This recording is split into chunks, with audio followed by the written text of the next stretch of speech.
I rise again today to highlight the epidemic of rape and sexual assault in the military. You know, this issue was recently brought up on Fox News by a commentator who ignorantly declared that women who join the military should expect to be raped.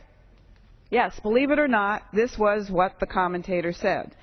I don't think our women choose to enlist in the military with the expectation that they might get raped. This morning I'm going to tell you the story of U.S. Marine Stephanie Schroeder, who was raped in a public restroom by a fellow Marine. He shoved her down, beat her, and forced her on her back. He ripped down her pants and raped her. Then he ejaculated on her in her thigh and spit on her. Private Schroeder reported the rape to command. Her commander laughed at her and said, "Don't come blanking to me you had sex and changed your mind." Don't come blanking to me? That's the response that was given to Private Schroeder. That was her leader, that was her commander saying that to her. Instead of helping her, her commander called her a liar and restricted her from seeking medical help or any type of counseling.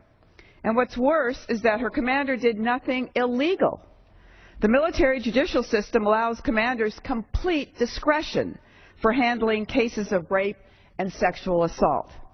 To the current standard of justice, the commander did absolutely nothing wrong. This story is one of thousands that happens during the military every year. By the Department of Defense's own statistics, 19,000 men and women are sexually assaulted or raped in the military every year. This is not a secret.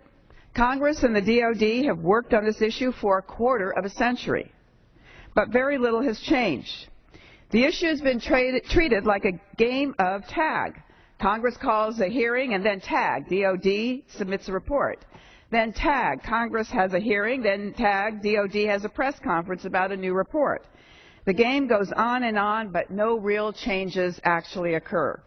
Well, I have my own game. It's called Truth or Dare. First, truth. The women in our military are more likely to be raped or assaulted by colleagues than they are to be killed by the enemy. Truth. Only 13.5% of victims report the crime. Truth. Only 8% of the cases are actually prosecuted. Truth. The sole arbiters of reports of assault and commanders who decide which rapists are punished and will go free are, in fact, the commanders. And now there's a dare. I dare the Department of Defense to create a better, fairer process for handling rapes and sexual assaults. Instead of continuing a system that punishes victims and sweeps sexual offenses under the rug, I dare the Department of Defense to create an impartial office to review and handle these cases with experts in prosecution and investigation. So what actually happened to Sergeant Schroeder? Well, she got transferred away from her rapist to a new duty location. Prior to her arrival, her command called and told her new supervisors that she was, quote, a troublemaker. 2 weeks after the transfer, her new superior made a pass at her. She refused to have sex with him, and he retaliated by publicly harassing her at work. When she contracted pink eye, he asked her in front of a formation if she let a guy ejaculate in her eye. She reported the harassment to command. Nothing happened. A month later, she awoke to the same supervisor sexually assaulting her. Again, she reported to her command.